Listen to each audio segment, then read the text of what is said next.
Now, hundreds of thousands of GCSE pupils are feeling very nervous this morning as they find out their results. But students in England are being told to expect harsher marking and higher grade boundaries this time. And around 300,000 fewer A's and A stars are expected to have been awarded compared to last year, with an aim to end the pandemic grade inflation. Education Minister Nick Gibb joins us now. Nick Gibb, if you don't mind, we'll come to GCSE in a second, but just do need to get your response and reaction to this news overnight over the death of Yevgeny Prigozhin, the leader of the Wagner faction, if you like, in Russia, and serious allegations that President Putin of Russia is responsible, an assassination, if you like. What are your thoughts this morning? Well, this only happened a few hours ago, so it's important not to jump to conclusions. We are assessing the position and working very closely with our allies. So there's not much more I can say than that. The government will have more to say once those assessments and the conversations with our allies reach a firm conclusion. Will it have an impact on the situation in Ukraine? Well, look, no. We, in terms of the British government, we support Ukraine in defending itself from the illegal invasion by Putin. That position will continue. We've given billions of pounds of aid, military aid to Ukraine, because we do feel, together with our allies, that we all have to support that country in defending its independence from this illegal invasion. All right, well, we'll watch that with interest. But, of course, you're here to talk about GCSE results and education generally. It's been made clear and it's been flagged that it's likely to be harsher marking this year on the grades to try and edge our way back to pre-pandemic levels. But the youngsters that sat their exams this time were definitely affected by the pandemic. It was all part of their preparation for their GCSEs. So is it fair on them? We have taken measures to make it fair. We've given extra, exam equations and formula sheets for the science GCSE exam. We've spaced the exams over a wider period. The senior examiners will look at the performance level overall at a national level to see how it compares to 2019, and where there is a dip in performance, that will be taken into account in setting those grade boundaries. So it is fair. The teacher-assessed grades in 2020 and 2021 was designed to tackle the issue of COVID, that we had to cancel exams because of health reasons. It's important, therefore, to get back to 2019. This was announced nearly 2 years ago. Last year was a stepping stone. So sixth form colleges, sixth forms, FE colleges, they are aware that we are returning to the normal position of 2019 grading. So it is fair. We're also helping those young people who have had disruption to their education with £5 billion of recovery funding for schools, one-to-one tuition, small group tuition, to help particularly the disadvantaged pupils to catch up from their lost education during COVID. Mr. Gibb, it's the disadvantaged students that are worse off, aren't they? Yet again, I mean, it's a double whammy for them, whether they will now get lower grades because of, as you've explained, there's over 300,000 lower grades this year. And then we know that disadvantaged children, whether it's from poor families, those that rely on food banks, are more likely to get worse GCSE results. We know after the A-level results last week, and the same applies, there's a huge disparity between private and state schools. The Conservative Party have been in power for 13 years. How come you haven't got that right? We've done a huge amount. Everything we did with our education reforms has been precisely about that.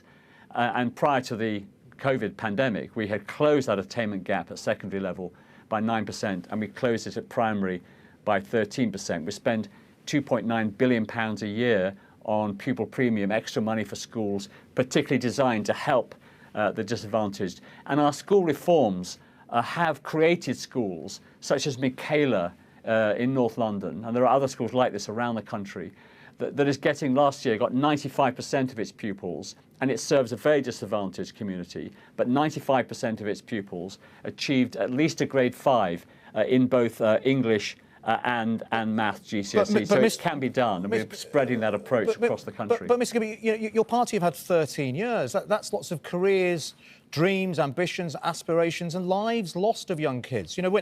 Before you came into power in 2010, we had reached a high in terms of the amount of money that was being spent per pupil. That was £7,260. Now, according to the IFS, since 2010, that dropped in real terms to reach £6,640 per pupil. So you may say you're putting more money in, but it's still a lot less than it was before 2010 when we look at real terms per pupil. I keep saying this, but you've been in power for 13 years. Why are you still trying to put what it looks like plasters on this issue? No, on the contrary, the education reforms have been a huge success. When we came into power in 2010, 68% of schools were good or outstanding.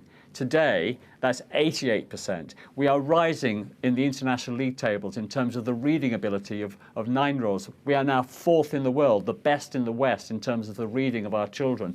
We're going up in the international league tables in maths attainment. But then why do we still have this huge disparity then? If schools are so outstanding, then why is it that if you're poor or disadvantaged, or if you go to state school, you are less likely today to open up your envelope and find good GCSE results, and therefore probably less likely to do well at your A-levels and less likely to go to university? Why do we still have disparity if we're so outstanding? We had a problem over COVID because it's absolutely true that children from disadvantaged backgrounds suffered disproportionately during the COVID pandemic. The home life is difficult, there's no space to work and so on. They did suffer disproportionately. But our reforms before the pandemic had closed that attainment gap. I think people at home sort of get used to this answer that COVID is always the sort of excuse for everything. Right. COVID lasted 2 years. Yep. You've been in power since 2010. We didn't have COVID from 2010 to 2020. What happened in those 10 years? Well, before the COVID, between 2010 and 2019, we had closed the attainment gap between disadvantaged pupils and their peers by 9% at secondary level and by 13% at primary. It widened again during the pandemic. We're putting £5 billion in to schools to help them recover that lost education, particularly for the disadvantaged. And I'm determined that now we're back out of COVID, we're going to get back to normal, and our education reforms that were so successful prior to the pandemic will now be working again to start to close that gap and to close it even further than we had achieved before the pandemic. Now, GCSE results envelopes, or however it happens electronically these days, will be open today. I wonder what you made of your boss, Education Secretary Gillian Keegan's comments on A-level day, when she said, don't be disappointed if you don't do as well as you want. They won't matter your grades in 10 years' time. Because do you, first of all, echo that? And secondly, that did upset people because, of course, it seemed to imply they didn't understand what those A-level grades mean, because that helps you to go to university or not, go on the course or not. So, yes, of course, if you get on, it doesn't matter anymore, but it's getting on that's the problem. Well, look, the question she was asked was what happens in 10 years' time when the person moves jobs and they're A-level. And she made the absolutely valid point that in 10 years' time, when you're applying for another job, they don't necessarily look at A-level grades, they will look at what you've achieved in those 10 years. Of course, she and I take great store by the grades of A-levels that were achieved last week and the grades that young people have worked really hard for and their teachers have prepared them well for this year. And what we do know is that 79% of youngsters last week got into their first choice of university because of those grades, and 91% got into either their first choice or their insurance choice.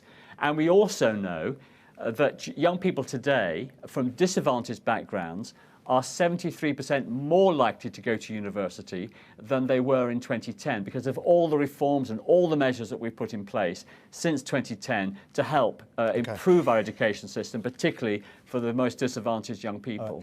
Just finally, can I say, we finally heard from Nadine Dorries. Remember her? We finally heard from her yesterday in a statement, two-line statement. Part of that, she said she's just getting on with the work. However, about 75 days ago, was it? She said she was going to resign. She hasn't spoken in the Commons since July 22 and last voted in April. Is she still fit to be an MP? Well, I know Nadine, and she's a passionate politician. But I think people should deliver what they say they're going to do. And if somebody says they're going to resign and stand down as a member of Parliament, that's what they should do. And I think are you saying she should resign then? Are you saying she should resign and clarify that today? Well, I'm saying yes. If that's what she said she was going to do, she either has to do it or she has to say that she's no longer going to resign as an MP and return to the work in the House of Commons and speak and vote in the House of Commons as a consequence. OK. All right. Nick Gibb, thank you very much for joining us this morning. Nick Gibb, the Education Minister. Quite categoric there. I think it was quite clear, saying that Nadine Dorries should resign. Yeah. I mean, I always think, well, me and you, if we didn't turn up tomorrow, right, we wouldn't expect to be paid, would we? And she's not paid. I mean, voting is her job. That is her job. That is a part of the job, and she's still getting paid as a minister. Well, exactly. As an MP. I'm sure we'll find out what she is doing as time goes on.